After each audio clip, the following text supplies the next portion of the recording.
And we're back for another season of Thrive's General Assembly updates here in Virginia. And what a season's already been. We've had about 10 months off. And during that time, we had primaries, we had elections, we had Trump doing all the stuff he was doing in DC, impacting everything down here in Virginia. And in the midst of it all in November, we had the biggest blue wave come through the legislature in years. So now the Democrats have the biggest advantage they have in the House in a long time. But you know what? The Senate, which did not have elections this year, still has a razor thin majority for the Democrats. And you know what else we have? We have the most law and order Democrat in the governor's house in my political lifetime. So what does that mean for us and for justice reform in Virginia 2026? Let's find out. First, a little background. The Dems went from a 3-0 to an 0-3 and are now back to 3-0, winning back the governorship, the lieutenant governor, and the attorney general after losing them all 4 years ago. So what does that mean for us? With Hashmi at LG, we should expect favorable tie-breaking votes in the Senate.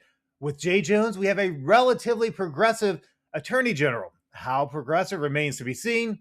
Will he actually push back on the DOC and hold them accountable? Will he be more supportive of justice reform when his office is called on this session?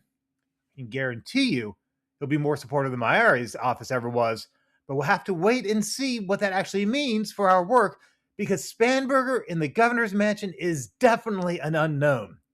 Now, if you saw Spanberger's ads or followed her in Congress, you know that she would regularly trumpet her law enforcement street cred and was tougher on crime than rank-and-file Democrats. Her first big move was to replace Chadwick Dotson at the top of DOC, but not without some trouble. Seems like her first choice, or one of her first choices, Chesterfield Sheriff Carl Leonard, who's made a name for himself with the celebrated HARP program, declined to even be interviewed for the job, and she ended up with Joseph Walters, a DOC insider that makes it look like we shouldn't expect much change. But at least she tried with Sheriff Leonard. We'll have to see how all this plays out. So now let's get to the GA. Not much legislatively happened this first week, except for the vote on the constitutional amendment to automatically restore the right to vote to people convicted of a felony once they're released from prison. This now goes to the voters in November, and it only has to pass with a simple majority. And this has broad support throughout Virginia on both sides of the political spectrum, so it should pass without a problem.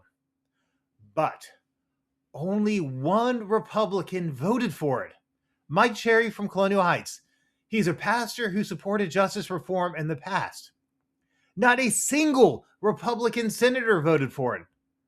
Last time, 4 Republican delegates voted for it, including A.C. Cordoza and Kerry Coyner.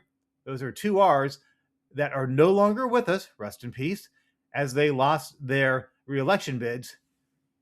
And that means they won't be crossing the aisle anymore to support justice reform. So will there be any R's? Will there be any Republicans who will take their place as that voice of common sense conservative justice reform?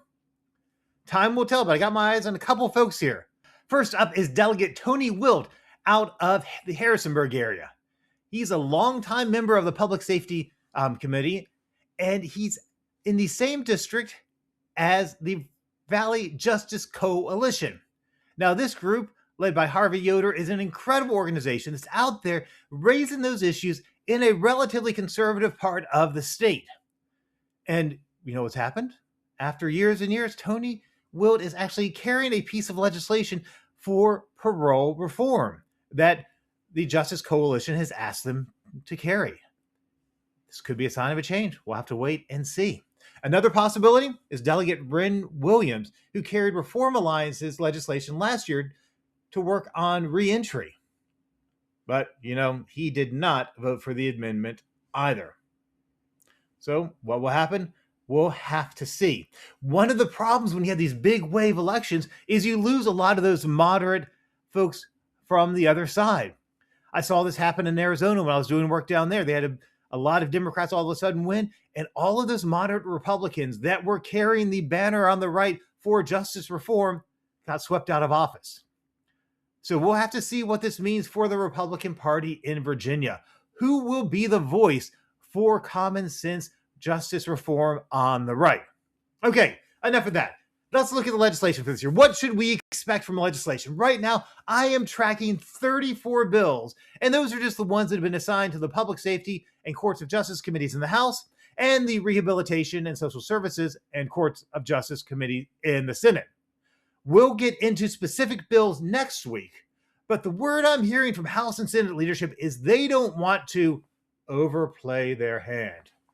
So don't expect any groundbreaking bills to actually pass.